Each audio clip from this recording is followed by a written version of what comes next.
ಈ ಪ್ರೀತಿಗೆ ಏನೆಂದು ಹೆಸರಿಡೋಣ? ಇವರ ಕಥೆ ಕೇಳಿದ್ರೂ ಒಳ್ಳೆಯ ಪ್ರೇಮಿಯಾಗ್ತೀರಿ. ಭಾರತೀಯರ ಹೃದಯ ಗೆದ್ದ ರಿಯಲ್ ಲವ್ ಸ್ಟೋರಿ, ಕಲಿಯುಗದ ಸೀತೆ, ಪ್ರೀತಿಗೆ ಹೊಸ ಪರಿಭಾಷೆ. ನಮಸ್ಕಾರ ಸ್ನೇಹಿತರೆ, ನಾವು ನಿಮಗೆ ಇವತ್ತು ಒಂದು ಬ್ಯೂಟಿಫುಲ್ ಸ್ಟೋರಿ ಹೇಳ್ತೀವಿ. ಸಣ್ಣ ಕಥೆ ಇದು. ಕಲ್ಲೆದೆಯಲ್ಲೂ ಪ್ರೀತಿಯ ಹೂ ಅರಳಿಸಬಲ್ಲ ಕಥೆ. ಮರುಭೂಮಿಯಂತ ಹೃದಯದಲ್ಲೂ ಪ್ರೀತಿಯ ಸುನಾಮಿ ಎಬ್ಬಿಸುವ ಸ್ಟೋರಿ ಇದು. ಮೃದು ಮನಸ್ಸಿನವರನ್ನ ಅಕ್ಷರಶಃ ಅಳಿಸುವಂತಹ ಕಥೆ. ಅದೆಷ್ಟೋ ಸಂಬಂಧಗಳನ್ನು ಸುಧಾರಿಸುವಂತಹ ಶಕ್ತಿ ಹೊಂದಿರೋ ಕಥೆ ಕೂಡ ಹೌದು. ಬಿಗ್ಗೆಸ್ಟ್ ಪಾಸಿಟಿವ್ ಈ ಸ್ಟೋರಿದು ಅಂದರೆ ಇದೆ. ಏನು ಹೇಳಿ? ಅದು ಎಷ್ಟೋ ಸಂಬಂಧಗಳನ್ನು ಸುಧಾರಿಸುವ ಶಕ್ತಿ ಇದೆ ಇದಕ್ಕೆ. ಇದು ಪ್ರೀತಿ ಮುಂದೆ ಸರ್ವವು ಶೂನ್ಯ ಅನ್ನೋದನ್ನು ಸಾಬೀತು ಮಾಡೋ ಕಥೆ. ಅದು 2014 ಸಮಯ.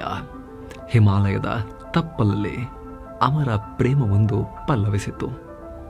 ಅವನು ಸುಂದರ, ಅವಳು ಸುಂದರಿ. ಫೇಸ್ಬುಕ್ನಲ್ಲಿ ಆದ ಪರಿಚಯ ಸ್ನೇಹಕ್ಕೆ ತಿರುಗಿತ್ತು. ಸ್ನೇಹ ಅನ್ನೋ ಫಲವತ್ತಾದ ಭೂಮಿಯಲ್ಲಿ ಪ್ರೀತಿ ಅನ್ನೋ ಮೊಳಕೆ ಕುಡಿಯೊಡೆದಿತ್ತು. ಇಬ್ರು ಒಂದೇ ಶಿಕ್ಷಣ ಸಂಸ್ಥೆಯಲ್ಲಿ ಓದ್ತಾ ಇದ್ದ ಜೋಡಿ. ಆತ ಸೀನಿಯರ್, ಆಕೆ ಜೂನಿಯರ್. ಅವನು ಟಾಪರ್, ಅವಳು ಡ್ಯಾನ್ಸರ್. 7 ವರ್ಷಗಳ ಬಳಿಕ ಇಬ್ಬರು ಊರ ಜನರ ದೃಷ್ಟಿಯಾಗುವಂತೆ ಅಚ್ಚುಕಟ್ಟಾಗಿ ಮದುವೆಯಾದರು.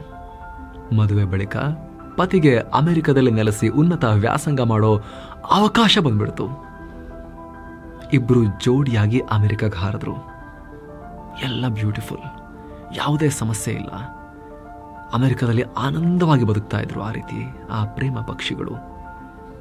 ಆದರೆ ಆ ದಿನ ಬಂತು ನೋಡಿ, ಅವರು ನಿಂತ ನೆಲವೇ ಕುಸ್ತಂಗಾಗಿತ್ತು. ಪತಿಗೆ ಇದ್ದಕ್ಕಿದ್ದ ಹಾಗೆ ಹೆಡ್ಏಕ್, ತಲೆನೋವು ಬರೋಕ್ಕೆ ಶುರುವಾಯಿತು ಸಣ್ಣಗೆ. ಆಮೇಲೆ ನಿಧಾನಕ್ಕೆ ಜಾಸ್ತಿ ಆಯಿತು. ಯಾರೋ ಸುತ್ತಿಗೆಯಿಂದ ಹೊಡೆದಷ್ಟು ಯಾತನೆ ಶುರುವಾಯಿತು. ತಾಳಲಾಗದ ತಲೆನೋವಿನ ಜೊತೆಗೆ ನಡೆದಾಡೋಕ್ಕೂ ಕೂಡ ಕಷ್ಟ ಆಗೋಕ್ಕೆ ಶುರುವಾಯಿತು.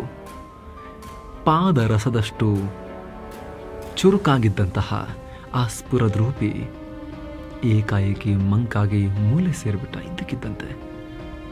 ಆಸ್ಪತ್ರೆಗೆ ಹೋಗಿ MRI ಸ್ಕ್ಯಾನಿಂಗ್ ಮಾಡಿಸಿದಾಗ ಅವರಿಗೆ ಬಂದು ಅಪ್ಪಳಿಸ್ತು ನೋಡಿ, 4ನೇ ಹಂತದ ಬ್ರೈನ್ ಕ್ಯಾನ್ಸರ್ ಅನ್ನೋ ಬರಸಿಡಿಲು.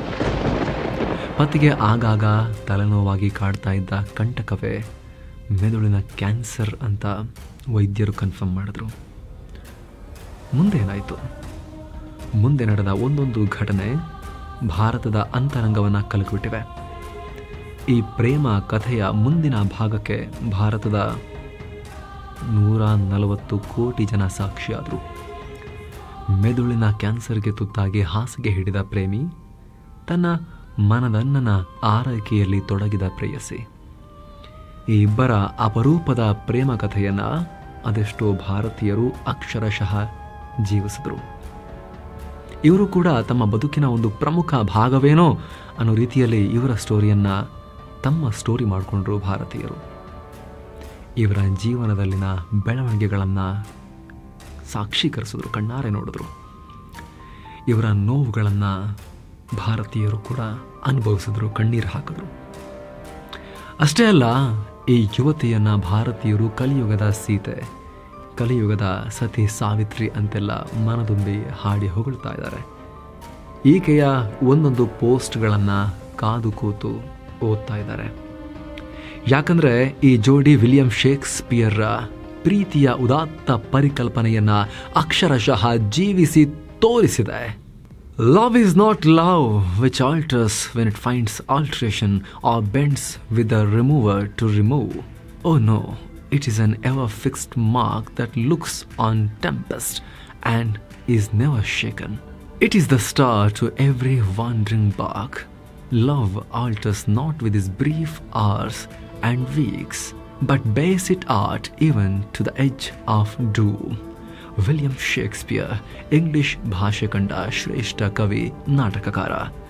ಇದು ಕ್ರಿಸ್ತಶಕ 1590 ದಶಕದಲ್ಲಿ ಇಂಗ್ಲಿಷ್ ಕಂಡ ಶ್ರೇಷ್ಠ ಕವಿ, ನಾಟಕಕಾರ ವಿಲಿಯಂ ಶೇಕ್ಸ್ಪಿಯರ್ ಬರೆದ ಸಾನೆಟ್ 116. ಇದು ಈಗಲೂ ಜಗತ್ತಿನಾದ್ಯಂತ ಅತಿ ಹೆಚ್ಚು ಓದಲ್ಪಡುವ ಮತ್ತು ಅಧ್ಯಯನಕ್ಕೆ ಒಳಗಾಗುವ ಫೇಮಸ್ ಸಾಲುಗಳು ಇವು. ನೀವು ಕೂಡ ಡಿಗ್ರಿಯಲ್ಲಿ ಇದನ್ನು ಓದಿರಬಹುದು. ಇದು ಪ್ರೀತಿಯ ಪರಿಭಾಷೆಯನ್ನು ಕಟ್ಟಿಕೊಡೋ ಪದ್ಯ, ನಿಜವಾದ ಪ್ರೀತಿ ಅಂದರೆ ಏನು ಅಂತ ಹೇಳೋ ಪದ್ಯ. ಟ್ರೂ ಲವ್ ಅಂದರೆ ನಿಜವಾದ ಪ್ರೀತಿಗೆ ಯಾವುದೇ ಸಮಸ್ಯೆ ಬರೋದಿಲ್ಲ. ಅದೊಂದು ಫೀಲಿಂಗ್, ಅಲ್ಲಿ ವ್ಯವಹಾರ ಇರೋದಿಲ್ಲ. ನಿಜವಾದ ಪ್ರೀತಿ ಎಂತಹದ್ದೇ ಪರಿಸ್ಥಿತಿಯಲ್ಲೂ ಬದಲಾಗೋದಿಲ್ಲ. ಯಾರಿಂದಲೂ ಯಾವುದರಿಂದಲೂ ನಿಜವಾದ ಪ್ರೀತಿಯನ್ನು ಬಗ್ಗಿಸೋಕೆ, ಮಣಿಸೋಕೆ, ಬದಲಿಸೋಕೆ, ತಿರುಚೋಕೆ ಸಾಧ್ಯ ಇಲ್ಲ. ಪ್ರೀತಿ ಆಕಾಶದಲ್ಲಿ ಶಾಶ್ವತವಾಗಿ ಹೊಳೆಯೋ ಧ್ರುವ ತಾರೆ. ಪ್ರೀತಿ ಸಮುದ್ರದಲ್ಲಿ ದಿಕ್ಕಿ ತಪ್ಪಿ ಅಲೆಯುವ ಹಡಗುಗಳಿಗೆ ದಿಕ್ಕು ತೋರಿಸುವ ಮಿನುಗುತ್ತಾರೆ. ಪ್ರೀತಿ ಪ್ರಳಯ ಕಾಲದ ತನಕವೂ ಗಟ್ಟಿಯಾಗಿ ನಿಲ್ಲುವ ಅಪೂರ್ವ ಸಂಬಂಧ ಅಂತ ಶೇಕ್ಸ್ಪಿಯರ್ ತಮ್ಮ ಈ ಸಾನೆಟ್ 116 ಮೂಲಕ ಹೇಳಿದ್ದಾರೆ. ಇದೆಲ್ಲ ಪದ್ಯ ಗಿದ್ಯಕ್ಕೆ ಮಾತ್ರ ಸೀಮಿತ ಕಣ್ರಿ. ರಿಯಲ್ ಲೈಫ್ನಲ್ಲಿ ಇಂತಹ ನಿಜವಾದ ಪ್ರೀತಿ ಎಲ್ಲಿಂದ ಸಾಧ್ಯ ಅಂತ ನೀವು ಕೇಳಬಹುದು. ಗಂಡನಿಂದ ಹೆಂಡತಿ ಕೊಲೆ, ಹೆಂಡತಿ ಕಾಟದಿಂದ ಗಂಡನ ಆತ್ಮಹತ್ಯೆ, ಹೆಂಡತಿ ಕಾಟದಿಂದ ಗಂಡ ಜೀವನೇ ಕಳ್ಕೊಂಡ ಅನ್ನೋ ಸುದ್ದಿ ಕೇಳಿದಾಗಲಂತೂ ಪ್ರೀತಿ ಅನ್ನೋದೇ ಇಲ್ಲ ಅಂತ ಕೆಲವರು ಭಾವಿಸಬಹುದು. ಆದರೆ ಪ್ರೀತಿ ಅನ್ನೋದು ಫೀಲಿಂಗ್ ಇದ್ದೇ ಇದೆ. ನಿಜವಾದ ಪ್ರೀತಿ ಇದ್ದೇ ಇದೆ. ನಾವೀಗ ನಿಮಗೆ ಹೇಳೋಕೆ ಹೊರಟಿರೋ ಅಸಲಿ ಪ್ರೇಮ ಕಥೆ ಶೇಕ್ಸ್ಪಿಯರ್ ಬರೆದ ಪದ್ಯಕ್ಕಿಂತ ಶ್ರೇಷ್ಠವಾಗಿದೆ. ಶೇಕ್ಸ್ಪಿಯರ್ ಬರೆದ ಪ್ರತಿ ಸಾಲುಗಳನ್ನು ಅಕ್ಷರಶಃ ಜೀವಿಸಿದೆ. ಸ್ನೇಹಿತರೆ, mastmaga.comನ ಈ ಸ್ಪೆಷಲ್ ವಿಡಿಯೋಗೆ ಸ್ವಾಗತ. ನಾನು ಅಮರ್ ಪ್ರಸಾದ್. ಬನ್ನಿ ಹಾಗಾದರೆ, ಯಾರು ಈ ಪ್ರೇಮಿಗಳು? ಇವರ ಕಥೆ ಏನು? ಭಾರತೀಯರಿಂದ ಕಲಿಯುಗದ ಸೀತೆ ಅಂತ ಹೊಗಳಿಸಿಕೊಳ್ಳುತ್ತಿರೋ ಈ ಸುಂದರಿಯ ಪ್ರೀತಿ ಅದೆಷ್ಟು ಪವಿತ್ರ? ಇವರ ಪ್ರೀತಿ ಕೋಟಿ ಕೋಟಿ ಜನರ ಹೃದಯ ಗೆದ್ದಿದ್ದಾದರೂ ಹೇಗೆ? ಎಲ್ಲವನ್ನ ಒಂದೊಂದಾಗಿ ಹೃದಯಕ್ಕೆ ಇಳಿಸಿಕೊಳ್ತಾ ಹೋಗೋಣ. ಹಿಮಾಲಯದ ತಪ್ಪಲಿನಲ್ಲಿ ಹುಟ್ಟಿತು ಅಮರ ಪ್ರೇಮ. ಸ್ನೇಹಿತರೆ, ನಮ್ಮ ಈ ಕಥೆಯ ಹೀರೋ ವಿವೇಕ್ ಪಾಂಗೇನಿ. ವಿವೇಕ್ ಅನ್ನೋದು ಉತ್ತರ ಭಾರತದಲ್ಲಿ, ಬಂಗಾಳದಲ್ಲಿ, ನೇಪಾಳದಲ್ಲಿ ಬಿಬೇಕ್ ಆಗುತ್ತೆ.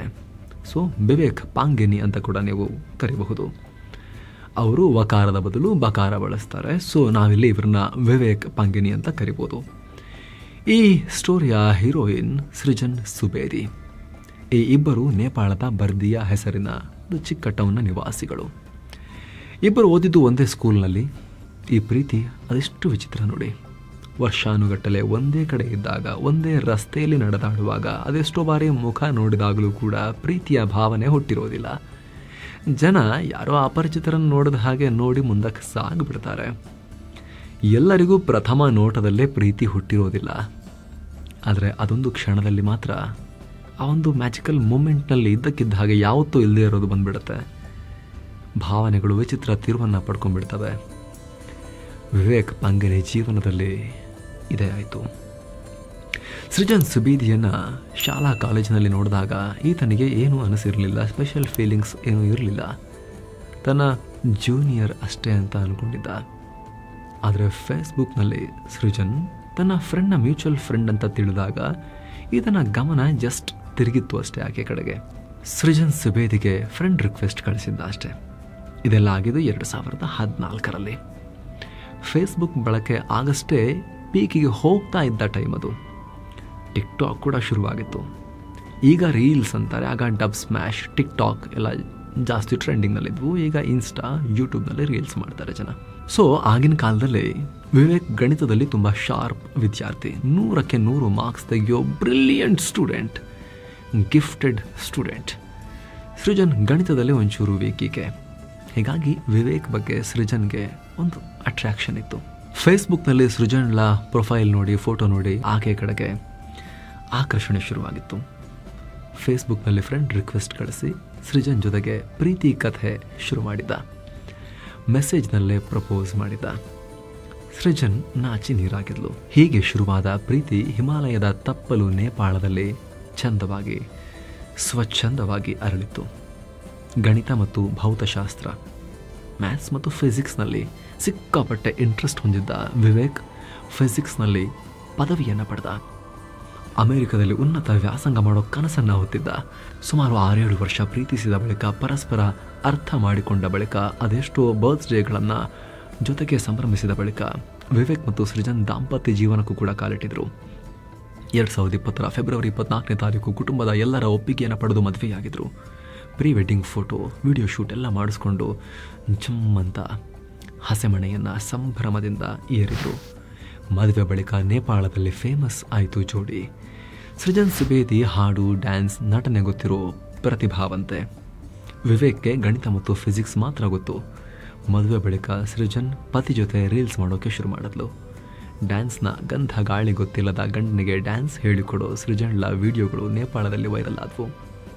ಮದುವೆಯಾದ ಬಳಿಕ ಪತ್ನಿಯೇ ಮನೆಯ ಬಾಸ್ ಅಂತ ಬಿಂಬಿಸೋ ಕಾಮಿಡಿ ಸ್ಕಿಟ್ಗಳು ಕೂಡ ಹಿಟ್ ಆದವು. ಹೀಗಾಗಿ ಸೃಜನ್ ಮತ್ತು ವಿವೇಕ್ ಜೋಡಿ ನೇಪಾಳದಲ್ಲಿ ಫೇಮಸ್ ಕೂಡ ಆದರು. ಹಲವು ಯೂಟ್ಯೂಬ್ ಚಾನಲ್ಸ್ ಇವರ ಪ್ರೀತಿಯ ಕುರಿತು ಇಂಟರ್ವ್ಯೂ ಮಾಡಿದ್ರು. ಹೀಗೆ ರೀಲ್ಸ್ ಮಾಡಿಕೊಂಡು ಹಾಯಾಗಿದ್ದ ಜೋಡಿಗೆ 2022ರಲ್ಲಿ ದೊಡ್ಡ ಸಂಭ್ರಮದ ಕ್ಷಣ ಬಂದಿತ್ತು. ಸಂಭ್ರಮದ ಮರೆಯಲ್ಲೇ ಒಂದು ಕಷ್ಟವು ಕದ್ದು ಕೂತಿತ್ತು, ಬಚ್ಚಿಟ್ಕೊಂಡು ಕೂತಿತ್ತು. ಅಮೆರಿಕದಲ್ಲಿ ವಿವೇಕ್ಗೆ PhD ಅವಕಾಶ. ಅಮೆರಿಕಗೆ ಹಾರಿದ ಜೋಡಿ ಹಕ್ಕಿ. 2022ರಲ್ಲಿ ವಿವೇಕ್ಗೆ ಅಮೆರಿಕದ ಪ್ರತಿಷ್ಠಿತ ಕಾಲೇಜೊಂದರಲ್ಲಿ ಫಿಸಿಕ್ಸ್ ಅಂದರೆ ಭೌತಶಾಸ್ತ್ರದಲ್ಲಿ ಸಂಶೋಧನೆ ನಡೆಸೋ ಅವಕಾಶ ಸಿಕ್ತು. ವಿವೇಕ್ ಅಮೆರಿಕದಲ್ಲಿ PhD ಮಾಡೋಕೆ ಹೊರಟು ನಿಂತಿದ್ರು. ಟ್ಯಾಲೆಂಟೆಡ್ ಫೆಲೋಗೆ ಕರೆಕ್ಟಾಗಿರೋ ಅಪಾರ್ಚುನಿಟಿ ಸಿಕ್ಕಿತ್ತು. ಪತ್ನಿ ಸೃಜನ್ ಕೂಡ ಅಮೆರಿಕದಲ್ಲಿ ಗಂಡನೊಂದಿಗೆ ವಾಸಿಸೋಕೆ ಸಜ್ಜಾಗಿದ್ಲು. ವಿವೇಕ್ ಮತ್ತು ಸೃಜನ್ ಕುಟುಂಬದವರು ವಿಮಾನ ನಿಲ್ದಾಣ ತನಕ ಬಂದು ಈ ಜೋಡಿಯನ್ನು ಬೀಳ್ಕೊಟ್ಟಿದ್ರು.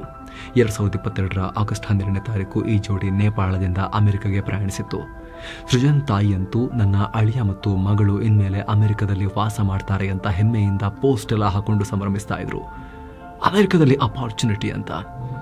ಮಗಳು ಮತ್ತು ಅಳಿಯ ಅಮೆರಿಕಕ್ಕೆ ಹೋಗಿ ಸೆಟಲ್ ಆಗೋ ಹಾದಿಯಲ್ಲಿದ್ದಾರೆ ಅಂದರೆ ಯಾರಿಗೆ ಖುಷಿ ಆಗೋದಿಲ್ಲ.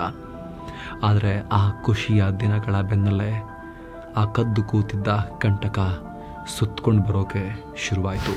ವಿವೇಕ್ಗೆ ಮತ್ತೆ ಮತ್ತೆ ತಲೆನೋವು, 4ನೇ ಹಂತದ ಮೆದುಳಿನ ಕ್ಯಾನ್ಸರ್.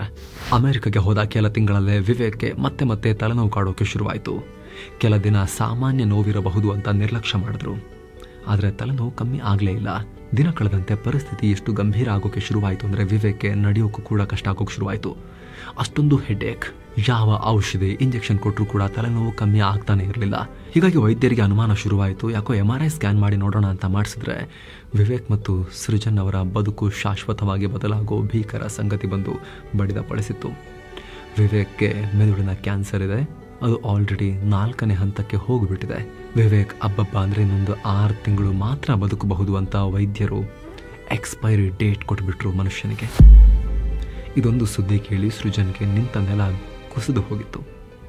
ಕಳೆದ 9 ವರ್ಷಗಳಿಂದ ಪ್ರಪಂಚವೇ ಆಗಿರೋ ವ್ಯಕ್ತಿ, 6-7 ವರ್ಷ ಪ್ರೀತಿಸಿ ಮದುವೆಯಾದ ಪ್ರಿಯತಮ, ಜೀವನದಲ್ಲಿ ಸುಖವಾಗಿ ನೋಡ್ಕೋತೀನಿ ಅಂತ ಅಮೆರಿಕಗೆ ಕರ್ಕೊಂಡು ಬಂದ ಟ್ಯಾಲೆಂಟೆಡ್ ಹಸ್ಬೆಂಡ್ ಇನ್ನು 6 ತಿಂಗಳಲ್ಲಿ ಇರಲ್ಲ ಅಂದ್ಬಿಟ್ರೆ ಸೃಜನ್ಗೆ ಅದೆಂತಹ ಆಘಾತ ಆಗಿರಬೇಡ.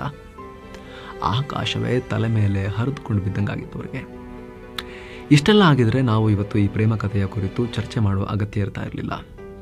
ಪತಿಗೆ ಬ್ರೈನ್ ಕ್ಯಾನ್ಸರ್ ಬಂದಿದೆ, ಪತಿನೇನು ಜಾಸ್ತಿ ದಿನ ಬದುಕೋದಿಲ್ಲ ಅಂತ ಗೊತ್ತಾದ ಮೇಲೆ ಪತ್ನಿ ಸೃಜನ್ ಪತಿ ಮೇಲೆ ತೋರಿಸಿದ ಪ್ರೀತಿ ಇದೆಯಲ್ಲ, ಅದು ಅವ್ರನ್ನ ಅಮರ ಪ್ರೇಮಿಗಳನ್ನಾಗಿಸಿದೆ.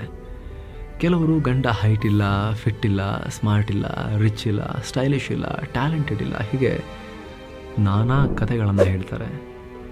ಸೇಮ್ ಆಗುತ್ತೆ ಹುಡುಗಿ ವಿಚಾರದಲ್ಲೂ ಕೂಡ. ಕೆಲ ಹುಡುಗರು ಕೂಡ ಹಾಗೆ ಮಾಡ್ತಾರೆ. ಏನೇನೋ ಕಾರಣ ಕೊಟ್ಟು ದಾಂಪತ್ಯ ಜೀವನವನ್ನು ಕೂಡ ಹಾಳು ಮಾಡಿಕೊಳ್ತಾರೆ. ಆದರೆ ಸೃಜನ್ಗೆ ಪತಿ ಇನ್ಮೇಲೆ ಮೊದಲಿನ ಹಾಗೆ ಇರೋದಿಲ್ಲ, ಬದುಕೋದು ಇಲ್ಲ. ಡಾಕ್ಟರ್ ಎಂಡ್ ಡೇಟ್ ಬರೆದು ಬಿಟ್ಟಿದ್ದಾರೆ ಅಂತ ಗೊತ್ತಿದ್ರು ಕೂಡ ಪತಿ ಮೇಲಿನ ಏಕೆಯ ಪ್ರೀತಿ ಒಂದು ಎಳ್ಳಿನ ಕಾಳಿನಷ್ಟು ಕಮ್ಮಿ ಆಗಲ್ಲ. ಇನ್ಫ್ಯಾಕ್ಟ್ ಪ್ರತಿಗೆ ಬ್ರೈನ್ ಕ್ಯಾನ್ಸರ್ ಅಂತ ಗೊತ್ತಾದ ಮೇಲೆ ಸೃಜನ್ಳ ಪ್ರೀತಿ 100 ಮಡಿಯಾಗಿತ್ತು. ಅಲ್ಲಿ ತನಕ ವಿವೇಕ್ಗೆ ಕೇವಲ ಪ್ರೇಯಸಿ ಮತ್ತು ಪತ್ನಿಯಾಗಿದ್ದ ಸೃಜನ್ ಅದಾದ ಬಳಿಕ ತಾಯಿನೂ ಆಗಿದ್ಲು. 3 ವರ್ಷ ಪತಿಯನ್ನ ಮಗುವಿನಂತೆ ಬಾಳಿಸಿದ ಪತ್ನಿ. ಮಹಾ ತಪಸ್ಸು. ಸ್ನೇಹಿತರೆ, ಮಹಾ ತಪಸ್ಸು. 2022ರಿಂದ 2024 ಡಿಸೆಂಬರ್ 19 ತನಕ ಸೃಜನ್ ತನ್ನ ಪತಿಗಾಗಿ ಮಹಾ ತಪಸ್ಸನ್ನೇ ಮಾಡಿದ್ಲು. ಕ್ಯಾನ್ಸರ್ ಪತ್ತೆಯಾದ ಮೇಲೆ ವಿವೇಕ್ಗೆ 1 ತಿಂಗಳಲ್ಲಿ 2 ಸರ್ಜರಿ ಆದವು. ಅಲ್ಲಿ ತನಕ ಹೀರೋ ಥರ ಸುಂದರವಾಗಿದ್ದ ಸೃಜನ್ ಕೆಲ ದಿನಗಳಲ್ಲೇ ವೃದ್ಧನ ರೀತಿ ಬದಲಾಗ್ಬಿಟ್ರು. ಎದ್ದು ಓಡಾಡೋಕ್ಕೂ ಆಗ್ತಾ ಇರಲಿಲ್ಲ, ಎದ್ದು ನಿಲ್ಲೋಕ್ಕೂ ಆಗ್ತಾ ಇರಲಿಲ್ಲ, ಊಟ ಮಾಡೋಕೆ ಆಗ್ತಾ ಇರಲಿಲ್ಲ. ಎಲ್ಲವನ್ನ ಮತ್ತೊಬ್ಬರು ಮಾಡಿಸ್ಬೇಕಾಗಿತ್ತು. ಆಗ ತಾನೇ ಹುಟ್ಟಿದ ಮಗುವಿನ ರೀತಿ ನೋಡ್ಕೋಬೇಕಾಗಿತ್ತು. ಇಂತಹ ದುರ್ಬಲ ಪರಿಸ್ಥಿತಿ ತಲುಪಿದ ವಿವೇಕ್ಗೆ ಪತ್ನಿ ಸೃಜನ್ ಇನ್ನೊಬ್ಬ ತಾಯಿಯಾಗಿ ಬದಲಾದಳು. ಕೆಮೊಥೆರಪಿಯಿಂದ ಪತಿಯ ಕೂದಲು ಹೋದಾಗ ತಾನು ಕೂಡ ಅದೇ ರೀತಿ ಕೂದಲನ್ನು ತೆಗೆಸ್ಕೊಂಡ್ಬಿಟ್ಲು. ಪತಿಗೆ ಪ್ರತಿದಿನ ಬ್ರಷ್ ಮಾಡಿಸೋದ್ರಿಂದ ಹಿಡಿದು ಊಟ ಮಾಡಿಸೋದ್ರ ತನಕ ಎಲ್ಲವನ್ನ ತಾನೇ ಮಾಡಿದ್ಲು. ಹೊತ್ತಿಗೆ ಔಷಧ, ಊಟ ತಿಂಡಿ ಕೊಡ್ತಾ ಪತಿಯ ಪಕ್ಕದಲ್ಲೇ ಕುಳಿತುಬಿಟ್ಲು. ಅಕ್ಷರಶಃ ತಪಸ್ಸಿನಂತೆ ಪತಿಯ ಆರೈಕೆ ಮಾಡಿದ್ಲು. ಸದಾ ಬೆಡ್ ಮೇಲೆ ಕೂರೋ ಪತಿಯ ಬೇಸರ ಕಳೆಯೋಕೆ ಹೊರಗಡೆ ಗಾಲಿ ಕುರ್ಚಿ ಮೇಲೆ ವಾಕಿಂಗ್ಗೆ ಕರೆದುಕೊಂಡು ಹೋಗ್ತಾ ಇದ್ಲು. ಪತಿ ಮುಂದೆ ಹಾಡಿ ಕುಣಿದು ರೀಲ್ಸ್ ಮಾಡ್ತಾ ಇದ್ಲು. ಪತಿಗೆ ಜೀವನೋತ್ಸಾಹ ತುಂಬುತ್ತಾ ತಾನು ನೋವು ನುಂಗುವ ಪ್ರಯತ್ನ ಮಾಡಿದ್ಲು. ನಡುವೆ ಕ್ಯಾನ್ಸರ್ಗೂ ಮೊದಲು ನನ್ನ ಪತಿ ಹೇಗಿದ್ದ ನೋಡಿ ಅಂತ ಸೃಜನ್ ತಮ್ಮ ಹಳೆಯ ರೀಲ್ಸನ್ನು ಶೇರ್ ಮಾಡ್ತಾ ಇದ್ರು. ಇವುಗಳನ್ನು ನೋಡಿ ಜನರ ಕರುಳು ಹಿಂಡಿದಂತಾಗ್ತಾ ಇತ್ತು. ದೇವರು ಇಷ್ಟು ಕ್ರೂರಿನ ಅಂತ ಶಪಿಸಿದ್ರು ಜನ. ವಿವೇಕ್ರ ಸಂಪೂರ್ಣ ಚಿಕಿತ್ಸೆ ಅಮೆರಿಕದಲ್ಲೇ ನಡೀತಾ ಇತ್ತು. ಇದಕ್ಕಾಗಿ ಸೃಜನ್ ಇನ್ಸ್ಟಾಗ್ರಾಮ್ ಮೂಲಕ ಜನರಿಂದ ನೆರವನ್ನು ಕೋರಿದ್ರು. ನನ್ನ ಪತಿಯ ಆರೋಗ್ಯಕ್ಕಾಗಿ ಪ್ರಾರ್ಥಿಸಿ, ನಮಗೆ ನಿಮ್ಮ ಕೈಲಾದಷ್ಟು ಸಹಾಯ ಮಾಡಿ ಅಂತ ರಿಕ್ವೆಸ್ಟ್ ಮಾಡಿಕೊಂಡ್ರು. ಸೃಜನ್ ಮತ್ತು ವಿವೇಕ್ ಬದುಕಿನಲ್ಲಿ ಏನೆಲ್ಲ ನಡೀತಾ ಇದೆ ಅನ್ನೋದು ರೀಲ್ಸ್ ಮೂಲಕ, ಪೋಸ್ಟ್ ಮೂಲಕ ಜಗತ್ತಿಗೆ ತಿಳಿತಾ ಇತ್ತು. ಇದು ಒಂಥರ ಜನ ಸಿನಿಮಾ ನೋಡಿದಂತೆ. ಸಿನಿಮಾದಲ್ಲಿ ನಾಯಕ ದುರಂತ ಅಂತ್ಯಕ್ಕೆ ತುತ್ತಾಗೋದನ್ನು, ನಾಯಕಿ ನಾಯಕನ ಉಳಿಸ್ಕೊಳ್ಳೋಕೆ ಹೋರಾಡೋದನ್ನು ಜನ ಸಿನಿಮಾದಲ್ಲಿ ನೋಡಿದಂತೆ ನೂರಾರು ಕೋಟಿ ಜನ ಇವರ ಪ್ರೇಮ ಕಥೆಯನ್ನು ಸೋಷಿಯಲ್ ಮೀಡಿಯಾದಲ್ಲಿ ನೋಡಿದ್ರು. ಕೋಟಿ ಜನ ವಿವೇಕ್ ಚೇತರಿಕೆಗಾಗಿ ಪ್ರಾರ್ಥನೆ ಮಾಡಿದ್ರು. ಇಂದೋ ನಾಳೆನೋ ಅನ್ನೋ ಪತಿಯ ಪಕ್ಕ ಕುಳಿತು ದುಃಖಿಸ್ತಾ ಇದ್ದ ಸೃಜನ್ಲನ್ನ ಕಂಡು ಕೋಟಿ ಜನ ಮರಗಿದ್ರು. ಈಕೆ ಕಲಿಯುಗದ ಸೀತೆ, ಸತಿ ಸಾವಿತ್ರಿ ಅಂತ ಆಕೆಗೆ ಗುಣಗಾನ ಮಾಡಿದ್ರು. 2024 ಆಗಸ್ಟ್ 21ನೇ ತಾರೀಕು ಸೃಜನ್ ತಾಳಲಾಗದ ನೋವಿನಲ್ಲೇ ಪತಿಯ ಬರ್ತ್ಡೇ ಮಾಡಿದ್ರು. ರೂಮನ್ನು ಅಲಂಕರಿಸಿ ಪತಿಯ ಪಕ್ಕ ಕೂತು ಕೇಕ್ ಕಟ್ ಮಾಡಿಸಿದ್ರು. ಪತಿಯ ಮೇಲೆ ಈಕೆ ಇಟ್ಟಿರೋ ಪ್ರೀತಿ ಕಂಡು ಜಗತ್ತು ಮೂಕ ವಿಸ್ಮಿತವಾಯಿತು. ಸೃಜನ್ ಪತಿಯ ಸೇವೆಯನ್ನು, ಸಂಗಾತಿಯನ್ನು ಉಳಿಸಿಕೊಳ್ಳೋ ಹೋರಾಟವನ್ನು ತೀವ್ರಗೊಳಿಸಿದಷ್ಟು ಸಾವು ವಿವೇಕ್ಗೆ ಹತ್ತಿರ ಆಗ್ತಾನೆ ಹೋಯಿತು. ದಿನ ಕಳೆದಂತೆ ವಿವೇಕ್ ಸ್ಥಿತಿ ಹದಗೆಡ್ತಾ ಹೋಯಿತು. ಕೊನೆಗೆ 2024 ಡಿಸೆಂಬರ್ 19ನೇ ತಾರೀಕು ವಿವೇಕ್ ಇನ್ನಿಲ್ಲ ಅನ್ನೋ ಸುದ್ದಿ ನೂರಾರು ಕೋಟಿ ಜನಕ್ಕೆ ಬರ ಸಿಡಿಲಿನಂತೆ ಅಪ್ಪಳಿಸ್ತು. ನಿಜವಾದ ಪ್ರೀತಿಗೆ ದೇವರು ಮೋಸ ಮಾಡಿದ್ರು ಅಂತ ಜನ ಸ್ಟೇಟಸ್ ಹಾಕಿ ನೋವು ವ್ಯಕ್ತಪಡಿಸಿದ್ರು. ಹಿಮಾಲಯದ ತಪ್ಪಲಿನಲ್ಲಿ ಹುಟ್ಟಿದ್ದ ಸುಂದರ ಪ್ರೇಮ ಕಥೆ ಅಮೆರಿಕದಲ್ಲಿ ವಿವೇಕ್ ಸಾವಿನ ಮೂಲಕ ಈ ರೀತಿ ಅಂತ್ಯ ಕಾಣ್ತು. ದುರಂತ ಅಂತ್ಯ ಅನ್ನೋದು ಕೂಡ ಕಮ್ಮಿ ಆಗುತ್ತೆ ಶಬ್ದ ಇದಕ್ಕೆ. ಆದರೆ ಪತಿಯ ಸಾವಿನ ಕೊನೆಯ ಘಳಿಗೆ ತನಕವೂ ಸೃಜನ್ಳ ಪ್ರೀತಿ ಕಿಂಚಿತ್ತೂ ಕಮ್ಮಿಯಾಗಲಿಲ್ಲ. ಕೊನೆಗೆ ವಿವೇಕ್ ತನ್ನ ಪ್ರೇತಮೆಯನ್ನು ಗುರುತು ಹಿಡಿಯುವ ಶಕ್ತಿಯನ್ನು ಕೂಡ ಕಳ್ಕೊಂಡ್ಬಿಟ್ಟಿದ್ದ. ಪತಿಗೆ ತಾನು ಯಾರು ಅಂತ ಗೊತ್ತಾಗದೆ ಹೋದರೂ ಕೂಡ ಪತ್ನಿ ಪತಿಯನ್ನು ತನ್ನ ಪ್ರಾಣಕ್ಕಿಂತ ಹೆಚ್ಚಾಗಿ ಪ್ರೀತಿಸಿದ್ಲು. ಮೆದುಳಿನ ಕ್ಯಾನ್ಸರ್ ಅನ್ನೋ ಹೆಮ್ಮಾರಿಯಿಂದಲೂ ಇವರ ಪ್ರೀತಿಯನ್ನು ಅಲುಗಾಡಿಸೋಕೆ, ಚೇಂಜ್ ಮಾಡೋಕೆ ಸಾಧ್ಯ ಆಗಲಿಲ್ಲ. ಹಾಗಾಗಿ ನಾವು ಆರಂಭದಲ್ಲೇ ಇವರು ವಿಲಿಯಂ ಶೇಕ್ಸ್ಪಿಯರ್ರ ಸಾನೆಟ್ 116 ಅಕ್ಷರಶಃ ಜೀವಿಸಿದ ಜೋಡಿ ಅಂತ ನಿಮಗೆ ಹೇಳಿದ್ದು.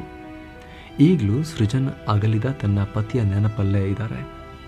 ಫೆಬ್ರವರಿ 4 ಸೃಜನ್ ಅವರ ಬರ್ತ್ಡೇ ದಿನ. ವ್ಯಾಲೆಂಟೈನ್ಸ್ ಡೇ ಅಂತ ನೀವೆಲ್ಲ ಆಚರಿಸೋ ದಿನದ 10 ದಿನದ ಹಿಂದೆ. ಆ ದಿನ ಸೃಜನ್ ನನ್ನ ಪತಿ ಆಕಾಶದಲ್ಲಿ ನಕ್ಷತ್ರವಾಗಿದ್ದಾರೆ ಅಂತ ಕವಿತೆ ಬರೆದಿದ್ರು. ತಮ್ಮ ಬದುಕಿನ ಎಲ್ಲ ಸುಂದರ ಕ್ಷಣಗಳಿಗೆ ಅಕ್ಷರ ರೂಪ ಕೊಡೋ ಪ್ರಯತ್ನ ಮಾಡಿದರು. ಆಕಾಶದಲ್ಲಿರೋ ನಕ್ಷತ್ರದೊಂದಿಗೆ ನಾನು ನನ್ನ ಜೀವನದಲ್ಲಿ ಎಲ್ಲ ಹುಟ್ಟುಹಬ್ಬಗಳನ್ನು ಆಚರಿಸಿಕೊಳ್ಳುವ ವಚನ ಕೊಟ್ಟಿದ್ದೆ. ಆದರೆ ನನ್ನಿಂದ ಈ ವಚನ ಉಳಿಸಿಕೊಳ್ಳೋಕೆ ಆಗಲಿಲ್ಲ ಅನ್ನೋ ಸೃಜನ್ ಸಾಲು ಕಣ್ಣುಗಳನ್ನು, ಕೋಟ್ಯಂತರ ಜನರ ಕಣ್ಣುಗಳನ್ನು ತೇವಗೊಳಿಸಿದೆ. ಈಗ ವಿವೇಕ್ ಇಲ್ಲ, ಆದರೆ ವಿವೇಕ್ ಮತ್ತು ಸೃಜನ್ರ ಈ ಅಮರ ಪ್ರೇಮ ಕಥೆ ಇದೆ. ಪ್ರೀತಿಸಿದರೆ ಈ ರೀತಿ ಪ್ರೀತಿಸಬೇಕು ಅನ್ನೋ ಒಂದು ಮಾದರಿಯನ್ನು ನಿರ್ಮಿಸಿದೆ. ಪ್ರೀತಿಗೆ ಹೊಸ ಭಾಷ್ಯ ಬರೆದಿದೆ. ಟ್ರೂ ಲವ್ ಅಂದರೆ ಏನು ಅನ್ನೋದಕ್ಕೆ ಒಂದು ಎಕ್ಸಾಂಪಲ್ ಆಗಿ ನಿಂತಿದೆ. ಲವ್ ಅಂದರೆ ಟ್ರಾನ್ಸಾಕ್ಷನ್ ಅಲ್ಲ ಅನ್ನೋದನ್ನು ಸಾರಿ ಹೇಳಿದೆ. ಈ ಪ್ರೀತಿಗೆ ಏನೆಂದು ಹೆಸರಿಡೋಣ ಅಂತ ತೋಚದೆ ಜಗತ್ತು ಇನ್ನೂ ಕೂಡ ದುಃಖದಲ್ಲಿ ತೋಯ್ತಾ ಇದೆ. ನಮಸ್ಕಾರ.